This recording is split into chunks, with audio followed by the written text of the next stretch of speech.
Spiritual ஜோதிடம் TV நேயர்களுக்கு அடியேன் உங்கள் சிவயோகி சிவசக்திமான் சுவாமிகள் வணக்கத்தை தெரிவித்துக் கொள்கிறேன். அன்பு நேயர்களே, இந்த பதிவில் சனி வக்ர நிவர்த்தி பலன்கள் தான் சொல்ல போகிறோம். 12 ராசிக்கு சனி இப்போது வக்ரம் பெற்று இருந்தது. வரக்கூடிய நவம்பர் மாதம் 4ஆம் தேதிக்கு பிறகு வக்ர நிவர்த்தி ஆகிறது. அப்போது இதனால் வரைக்கும் இருந்த பலன்கள் வேறு, இனி வரக்கூடிய பலன்கள் வேறு, கண்டிப்பாக மாற்றமாகும். பழையபடி அந்த கும்பராசியில் உள்ள சனி பயிற்சி பலன்கள் தான் நடைபெறும். அதில் அந்த சனி வக்ர நிவர்த்தி ஆகும்போது எந்தெந்த கிரகங்கள் எந்தெந்த இடத்துல இருக்கிறதோ, சனி வக்ர நிவர்த்தி ஆகும்போது வருகிற 5/11/2024 முதல் அடுத்து வரப்போகும் 24/3/2025 வரைக்கும் இந்த வக்ர நிவர்த்தி பலன்கள் நடைபெறும். இந்த காலகட்டத்தில் என்னென்ன பொதுவான பலன்கள் நடக்க போகுதுன்னு தான் இப்போ பார்க்க போகிறோம். இப்போ உள்ள காலகட்டங்களில் ரிஷபத்தில் குரு ஆட்சி புரிஞ்சுட்டு இருக்கார். குரு பயிற்சியாகி ரிஷபத்தில் குரு இருக்கார். கேது கன்னியில் இருக்கார். ராகு மீனத்தில் இருக்கார். சனி கும்பத்தில் இருக்கார். சனியோடைய சந்திரனும் அதன் பிறகு பார்த்தீங்கன்னாக்கா சூரியன் துலாத்தில் இருக்கார். புதனும் சுக்கிரம் விருச்சிகத்தில் இருக்காங்க. செவ்வாய் கடகத்தில் இருக்கார். இது மாதிரி தான் அந்த கிரக நிலவரங்கள் இருக்குது. அப்போ அந்த சனி வக்ர நிவர்த்தி ஏற்படும் போது நல்லா கவனிங்க. செவ்வாய் நீசப்பட்டிருக்கார் கடகத்தில், சூரியன் நீசப்பட்டிருக்கிறார் துலாத்தில். அப்போது சூரியனும் செவ்வாயும் நீசப்பட்டு இருக்கும் சமயத்திலே சனி பகவான் வக்ர நிவர்த்தி அடைகிறார். அப்போ இதில் என்னென்ன பொது பலன் ஏற்பட போகுதுன்னு பார்த்தீங்கன்னா, மக்களுக்கு நன்மையான பலன் தான் நடக்கும். இதனால் வரைக்கும் அரசாங்கத்தாரால் எதுவுமே மக்களுக்கு கிடைக்காம இருந்திருக்கும். இப்பொழுது இருக்கக்கூடியது கிரகணங்களை வைத்து பார்க்கும்போது அரசாங்கம் மக்களுக்கு நல்வழிப்படுத்த உண்டான நேரமாக கருதப்படுகிறது. அரசாங்கத்தில் அனுகூலம் கிடைக்கும், ஆதரவு கிடைக்கும். மக்களுடைய கோரிக்கை கண்டிப்பாக அரசாங்கத்தாரால் நிறைவேற்றப்படும். நீதி நிலைநாட்டப்படும். சட்டம் தன் கடமையை செய்யும். தவறு செய்தவர்கள் தண்டனை அனுபவிப்பார்கள். எண்ணங்கள் நிறைவேறும். மக்களுடைய கோரிக்கைகள் நிறைவேறும். அந்நிய நாட்டு தொடர்பு மூலிமா லாபங்கள் ஏற்படும். ஏற்றுமதி இறக்குமதி சிறப்புடையதாக இருக்கும். அண்டை நாட்டுகளுடைய சண்டை சச்சரவுலாம் குறைந்து இணக்கமாக உறவு ஏற்பட போகும். நம் நாட்டிலிருந்து பிரிந்த நாடுகள் முன்னேற்றத்தில் இருக்கக்கூடும். அது மீண்டும் தன்னுடைய தாய் நாட்டை எண்ணி பார்க்கும். முன்பு இருந்தது போல இருக்கலாம் என்று அந்த அண்டை நாடுகள் நினைக்கக்கூடிய வகையிலே இந்த மாற்றங்கள் ஏற்பட போகிறது. அப்போ சனி வக்ர நிவர்த்தி கண்டிப்பாக நன்மை தான் செய்யும். மக்களுக்கு எல்லா வகையிலும் நல்ல விஷயமாக தான் இருக்க போகுது. மக்கள் ஒற்றுமையாக இருப்பாங்க. நீதி நேர்மை சத்தியம் இதெல்லாமே தான் முன்னுக்கு வரப்போகுது. பொய் சொல்வது, ஏமாற்றுவது, திருடுவது, கொலை செய்வது, கற்பழிப்பது, இது மாதிரி தவறான விஷயங்கள் ஈடுபடுவது, தவறான பழக்கவழக்கங்களை கொண்டு செல்வது இதெல்லாமே குறைஞ்சிரும். இதெல்லாம் குறைஞ்சி சரியான தீர்ப்பு கிடைத்து மக்கள் நல்ல முன்னேற்ற பாதையில் செல்வார்கள். இதுதான் இந்த சனி வக்ரத்தில் நடக்க போகுது. அதனால் கண்டிப்பாக நல்லதாக நடக்கும்னு சொல்லிட்டு இதனை 12 ராசிக்கு முன்னாடி பலன் நான் சொல்ல போகிறேன். சிம்மராசிக்காரங்க பார்த்திங்கனாக்கா, இந்த சனி பயிற்சி சனி வக்ர நிவர்த்தி 7ஆம் இடத்துக்கு வந்திருக்கார். 7ஆம் இடத்துக்கு சனி வக்ர நிவர்த்தி ஆகிருக்கார். வக்ரம் சனி பயிற்சியாகி வக்ரம் பெற்று இப்போ வக்ர நிவர்த்தி ஆகிருக்கார். அப்போ 7ஆம் இடத்துல சனி பகவான் இருக்கும்பொழுது என்ன செய்வார் அப்படின்னா, 7ஆம் இடத்துல மெயினாக சொல்லக்கூடிய விஷயம் கணவன் தான் மனைவிக்கும், மனைவிக்கு அந்த கணவனுக்கும் தான் அந்த ஸ்தானத்தை தான் சொல்லப்படுது. அப்போது சில விஷயங்கள் சலசரப்பு பிரச்சனைகள் வர்றதுக்கு வாய்ப்பு இருக்குது. ஏனென்றால் நீங்கள் சிம்ம ராசியில் பிறந்தீங்க. சூரியன் உங்கள் ராசியாவே சூரியனுக்கும் சனி பகவானுக்கும் பகை கிரகம், பகை தான், நட்பு இல்லை. அப்போது அந்த வகையில் நீங்கள் சூரியனுடைய அம்சத்தில் ஆதிக்கத்தில் நீங்கள் பிறந்திருக்கறனால உங்கள் வீட்டில் சில வார்த்தைகள் மூலிமாவோ கருத்து வேறுபாடு அளவுலையோ கணவன் மனைக்குள்ளே கொஞ்சம் கசப்பான அனுபவங்கள் வந்து தான் போகும், போயிடும். அது நடக்கும். அதே மாதிரி தான் தொழிலில் கூட்டாளிகளை வியாபாரத்தில் இருந்தாலும் அவங்க மூலிமா சில பிரச்சனைகள் வரும். இதனால் வரைக்கும் பிரச்சனை இல்லாமல் இருந்திருக்கும். இப்போ அந்த வக்ர நிவர்த்தி ஆகிட்டனால அவர் தன்னுடைய வேலையை கண்டிப்பாக செய்வார். அப்போ என்ன பண்ணுவான்னு கேட்டிங்கன்னா, நல்லா இருக்கும்போது சில லாபங்கள் கொஞ்சம் அதிகமாக இருக்கும்போது சில பேர் அதை மறைக்கிறதுக்கு உண்டான வாய்ப்புகள் வரும். நம்ம ஏன் கணக்கு காட்டணும், அவருக்கு தெரியக்கூடாது அப்படின்வாங்க. பெரும்பாலும் நான் இந்த பதிவில் சொல்லக்கூடியது என்னென்னு கேட்டிங்கன்னா, பார்ட்னர்ஷிப் வைக்கிறவங்க எல்லாமே இரட்டைப்படையில் வச்சுக்கணும். அதுதான் என்னுடைய அனுபவத்தின் ஆராய்ச்சியில் சொல்லப்பட்டிருக்கு. பார்ட்னர்ஷிப் எல்லாம் மினிமம் 2 பேர் இருந்தால் தான் பார்ட்னர்ஷிப். தனியாக ஒரு ஆள்னா பார்ட்னர்ஷிப் இல்லை. அப்போ 2 பேர் 4 பேர் 6 பேர் 8 பேர் இப்படி தான் வச்சுக்கணும். சில பேர் என்ன பண்ணிடுறாங்கன்னா 3 பேர் 3 பார்ட்னர் இருப்பாங்க, 5 பார்ட்னர் இருப்பாங்க, 7 பார்ட்னர் இருப்பாங்க, இப்படிலாம் இருப்பாங்க. அப்போ அதில் என்ன நடக்கும்னு கேட்டிங்கன்னா, ஒருத்தருக்கு ஒருத்தர் 2 பேரை சேர்ந்துப்பாங்க, ஜாயின் பண்ணிப்பாங்க. ஒருத்தரை தனியாக விட்டுடுவாங்க. அந்த ஒருத்தரால் பிரச்சனை வரும். அந்த ஒருத்தரில் வந்து அங்கேருந்து அதில் வந்து விலக முறை இருக்கும். நிறைய பேர் நான் பார்த்துருக்கேன். ஒரு 3 பேர் பார்ட்னர் இருப்பாங்க, 2 பேர் ஒன்றா சேர்ந்துப்பாங்க. இந்த ஒருத்தரை தனியாக விட்டுடுவாங்க. எதுலையுமே ஈடுபடுத்த மாட்டாங்க, அவருக்கு முக்கியத்துவம் கொடுக்க மாட்டாங்க. அவரே பார்த்துட்டு என்ன பண்ணுவார்னா, சரி நானே விளைக்கிறேன்ப்பா, நீங்கள் 2 பேருமே இந்த நடத்திங்க, இந்த தொழிலை கவனிச்சிங்க, இந்த வியாபாரத்தை பாருங்கள், எனக்கு இதில் இன்னும் ஆர்வம் இல்லை அப்படின்னு சொல்லிட்டு விலகிடுவார். இது மாதிரி தான் நடக்கும். அதனால தான் ஒற்றைப்படையில் நீங்கள் பார்ட்னர்ஷிப் வைக்கிறீங்கன்னா ஒருத்தரை கூட சேர்த்துக்குங்க. இது மாதிரி பண்ணிட்டீங்கன்னா கண்டிப்பாக அதுலேருந்து கொஞ்சம் விடுபட்டு வந்துடுவீங்க. அது இல்லாமல் நீங்கள் இந்த சிம்மராசிக்காரர்கள் பார்க்கும்போது தொலைதூர பயணங்கள்லாம் குறைச்சிக்கணும். அதிகமான பயணங்கள் ஏற்படக்கூடாது. அதனால் உடல் நலிவுகள் பிரச்சனைகள் அப்படி வரத்துக்கு வாய்ப்பு இருக்குது. அப்போது உடனே போயிட்டு வர பயணமாக இருக்கணும். இல்லைன்னா நம்மளுக்கு இப்போது வெளிய நீண்ட தூரம் பயணம் போகும்போது இப்போ இது இருக்குது, விமானம் மூலம் போகலாம். அது மாதிரி சீக்கிரமாக போகிற மாதிரி இருக்கணும். இப்போது ட்ரெயினில் கூட ஸ்பீடாக போகிற வண்டிலாம் இருக்குது, அது மாதிரி போயிட்டு வந்துடலாம். பெரும்பாலும் நிறைய தூரம் போகிறது, அப்படியே படுத்தே இருக்கிறது, உட்காந்தே இருக்கிறது, அது மாதிரிலாம் இருக்கக்கூடாது. அதுக்கு தான் அப்படி சொல்லியிருக்கேன்.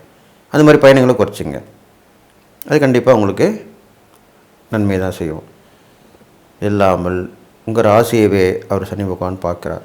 அப்போது கொஞ்சம் சுறுசுறுப்பு குறைஞ்சிருக்கும். உங்களுக்கு மனதளவில் கொஞ்சம் பயங்கள் இருக்கும். பெரும்பாலும் சிம்மராசிக்காரர்களுக்கு எப்பவுமே ஒரு வெளியில் தான் தைரியமாக இருப்பாங்க, உள்ளுக்குள்ளே ஒரு பயம் கண்டிப்பாக இருக்கும். இது அவருடைய பிறவிலே உள்ள குணம் அது. அப்போது அந்த பயம் அதிகமாக இருக்கும். அப்போ அதுக்கு என்ன தெய்வ நம்பிக்கை தான். தெய்வ நம்பிக்கை உங்களுக்கு குறைவாக தான் இருக்கும். அதனால் தெய்வ நம்பிக்கை வலுப்படுத்திக்கணும். தொடர்ந்து வழிபட்டு வரணும், குலதெய்வம் இஷ்ட தெய்வத்தை வழிபட்டு வரணும், இது மாதிரிலாம் பண்ணிட்டு வாங்க. அப்போது அந்த தெய்வ நம்பிக்கை மூலிமா அவங்களுக்கு நன்மை நடக்கும். அதுக்கப்புறம் பார்த்தீங்கன்னாக்கா உங்களுக்கு அந்த சனி பகவானால் ஏற்படக்கூடிய விஷயங்கள் பார்க்கும்போது பெரிய மனுஷத்தோட பிரபலமான தொடர்புலாம் இருக்கும். அதெல்லாம் கட் பண்ணி விடும் இப்போ உள்ள காலகட்டங்களில். அப்போது அதுக்கும் நீங்கள் ஜாக்கிரதையாக இருந்துக்கணும். அதெல்லாமே கட்டானால் எவ்வளோ பெரிய தீமை விளையும். ஒருத்தர் ஒரு பிரபலமான மூலிமா ஒரு நட்பாக இருக்கலாம், உறவாக இருக்கலாம், அந்த ரிலேஷன்ஷிப்பு நம்மளை விட்டு கட்டு போச்சுன்னா நிறைய பாதிப்பு நம்ம தான் ஆகும். அவங்களுக்கு ஒன்றும் பிரச்சனை இல்லை. அவங்க கூட இருக்கும்போது நம்மளுக்கு உதவி பண்ணிகிட்டு இருப்பாங்க. அவங்க நம்மளை விட்டு வேலைக்கு போயிட்டு போய் நம்மளுக்கு அந்த உதவி கிடைக்காம போயிடும். அப்போது அதுக்கேற்ற மாதிரி நடந்துக்கணும். அவங்களோட இணக்கமாக இருக்கணும். அவங்க எது சொன்னாலும் சரி ஆமாம். பெரும்பாலும் பார்த்திங்கன்னா அப்படி தான் சொல்லுவாங்க. இந்த பெரிய மனுஷங்களுடைய பிரபலமானவங்களும் இருக்கவங்க எல்லாமே அவங்க சொல்லுக்கு கட்டுப்பட்டவங்க மாதிரி தான் இருப்பாங்க. அது வந்து அவங்களுக்கு பயந்து இருக்கிறதில்ல. அவங்களால அவங்களுக்கு உதவி கிடைக்கணுன்றதுக்காக தான், அந்த ஒரே ஒரு விஷயத்துக்காக தான் அவங்க அது தவறாக இருந்தாலும் ஆமாம் கரெக்டு தான் இப்படி தான் தலையாட்டின்னு இருப்பாங்க. தலையாட்டி பொம்மைன்னு சொல்கிறோம் இல்லையா, அது மாதிரி தான். அப்போ அப்படி தான் நீங்கள் இருந்து வரணும் இப்போ உள்ள காலகட்டங்களில். இது மாதிரி வந்தீங்கன்னா கண்டிப்பாக உங்களுக்கு நன்மையான பலன் தான் நடக்க போகுது. அதுக்கப்புறம் பார்த்தீங்கன்னா சனி பகவானால் நீங்கள் நிறைய பாதிக்கக்கூடிய விஷயம் என்னென்னு கேட்டிங்கன்னா மனதளவுலையும் பாதிக்கப்படுவீங்க. ஒருத்தருக்கு ஏதாவது ஒரு சுடுசொல் சொல்லுவாங்க, அது மூலமா அதை நினச்சிக்கிட்டே இருப்பீங்க. அது நீங்கள் மறந்துடணும். அதெல்லாம் நடக்க போகுது. அப்போ நீங்கள் அதை மறந்துடணுன்னு தான் சொல்ல வரேன். மறந்துட்டிங்கன்னா தான், அது ஞாபகம் வச்சுக்கிட்டே இருந்தீங்கன்னா கண்டிப்பாக அந்த எண்ணம் உங்களுக்கு பிரச்சனை தான் உண்டு பண்ணும்.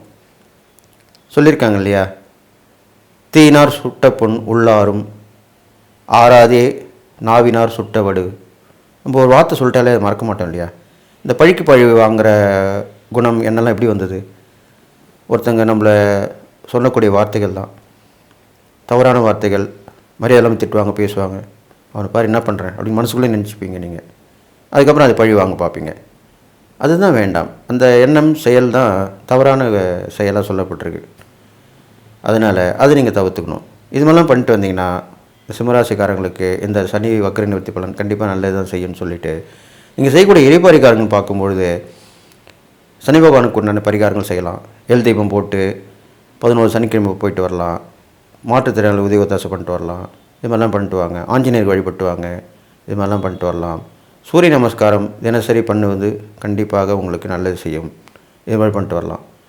இது இல்லாமல் சூரியன் வழிபட்ட கோவில், ஈஸ்வரன் கோவில் இருக்கும், அங்கே போயிட்டு வரலாம்.